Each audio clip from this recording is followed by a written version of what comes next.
순천양대학교 인류문명사, 변화하는 세계질서, 레이 달리오. 이번 시간에는 빅사이클로 판단하는 투자에 대해 알아보려고 한다.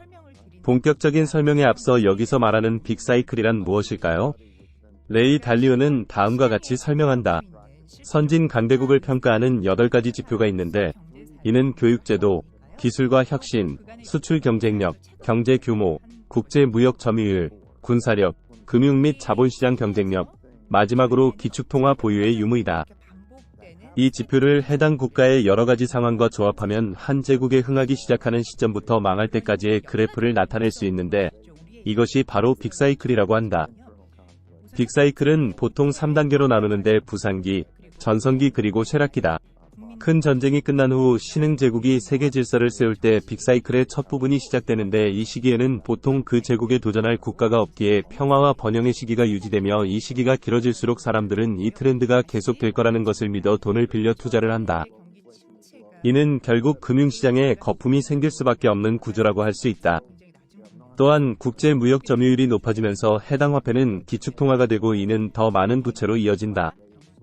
동시에 생산성의 향상으로 이루어진 부는 공평하게 분배되지 않아 빈부격차가 벌어지고, 금융시장의 버블은 곧 터지게 되며 이를 막기 위해 막대한 돈을 찍어내기 시작한다. 결국 이러한 불경기는 계급 갈등을 더 심화시키고 어떤 형태든 혁명과 부의 재분배로 이어지며 평화적으로 해결될 수도 있지만 내전이 일어나기도 한다. 그렇게 기존 제국의 내부 갈등이 심해지고 힘이 줄어드는 와중에 외부에서는 신흥 강대국이 생기며, 신흥 강대국이 내부 갈등을 겪고 있는 기존 제국에 도전할 정도로 커지면 세계 전쟁 같은 것이 일어난다. 이러한 내부 외부 갈등을 통해 새로운 승자와 패자가 생기고, 승자들은 모여서 새로운 세계 질서를 수립하며 결국 위의 기술한 빅사이클이 다시 시작된다는 것이다. 1971년 미국은 돈이 다 떨어져서 파산에까지 이르게 됐다. 다른 나라도 아닌 미국에서 어떻게 그렇게 됐을까요? 당시만 해도 국제무역에서 주로 쓰이던 화폐가 금이었다. 달러와 같은 법정화폐는 금으로 환전될 수 있다. 달러와 같은 법정화폐는 금으로 환전될 수 있다는 사실에서 그 가치가 있던 것이다. 근본적으로 따지면 금만이 유일한 진짜 돈이었다. 70년대 당시 미국은 버는 돈에 비해 너무 많은 돈을 쓰고 있었다. 은행에 보유하고 있는 금의 양보다 훨씬 많은 양의 달러를 찍어내서 사용했던 것이다. 어느 순간부터는 미국이 찍어낸 달러를 다 금으로 환전해줄 수 없다는 사실을 모두가 눈치챘고, 그래서 다들 금이 다 떨어지기 전에 달러를 금으로 바꾸려고 했다. 미국이 진짜 돈, 즉 금이 부족하다는 것을 깨달았을 때 그해 8월 15일 일요일 저녁 시간에 닉슨 대통령이 TV에 나와 이렇게 말한다.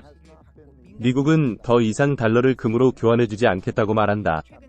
미국이 파산한다는 사실을 숨기면서 유연하게 한 나라의 화폐는 그 나라의 경제에 달려 있습니다. 저는 재무부 장관에게 투기꾼들로부터 달러를 지키기 위한 필요한 조치들을 취하라고 명령했습니다.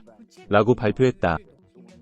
이 모든 내용을 종합해보면 엄청난 위기가 닥쳐 미국의 주식시장이 폭락할 것으로 예측할 수 있다. 하지만 장이 열렸을 때 큰 혼란이 발생했다.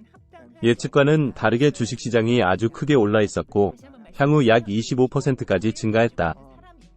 왜 이렇게 됐을까요? 이를 이해하기 위해선 1933년을 함께 살펴보면 이해가 쉽다. 해당 연도에도 정확히 같은 일이 일어났었고, 그 효과도 같았기 때문이다. 그때도 달러는 금에 연동되어 있었고, 미국은 금이 모자라기 시작했다. 루즈벨트 대통령은 라디오에 나와 금과 달러를 교환해주겠다는 약속을 파기했다.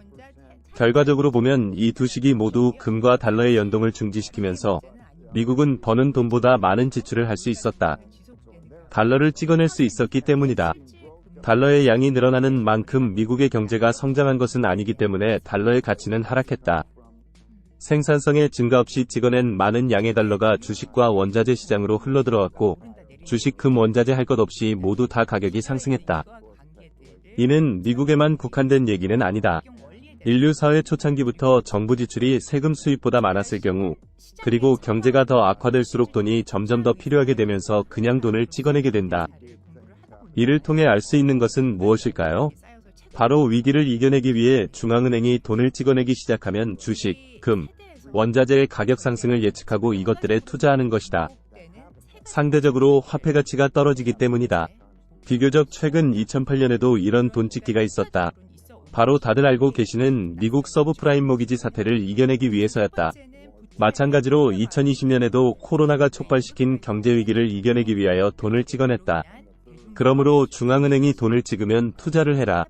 이것이 빅사이클로 판단할 수 있는 투자의 가장 중요한 원칙이 될 것 같다. 빅사이클은 주기를 가진다. 거대한 한 제국은 멸망하기 마련이다. 빅사이클의 쇠락 시기에는 부의 재분배를 위해 여러 가지 일들이 일어난다. 보통은 혁명 또는 내전의 형태를 띠게 되고 부의 재분배와 사회적 변화를 무력으로 이루게 된다. 이는 평화롭게 기존 질서 내에서 이루어질 수도 있지만 보통은 폭력을 수반한다. 부의 재분배를 위한 루즈벨트 혁명은 상대적으로 평화로웠고 기존의 내부 질서가 유지되었지만 프랑스의 대혁명, 러시아 혁명, 중국의 제2차 국공내전은 훨씬 더 폭력적이었고 새로운 내부 질서로 이어졌다. 대외적 충돌 가능성을 높이게 되고 라이벌이 충분한 군사력을 갖췄다면 그 확률은 더욱 올라간다. 제국을 지키기 위해서는 군사력에 막대한 지출이 필요하다. 내부 경제가 휘청이는 동안 이런 지출을 감내해야 하는데 이는 결코 좋은 신호는 아니다. 더 대담한 도전이 이어지며 제국은 싸울지 후퇴할지의 기로에 놓이게 된다. 싸워서 지는 건 최악의 결과이지만 후퇴도 나쁘긴 매한가지이다. 경제적 침체는 부와 권력을 위한 충돌을 격화시킵니다. 이는 필연적으로 전쟁으로 이어진다. 전쟁은 너무나도 큰 손실을 수반한다.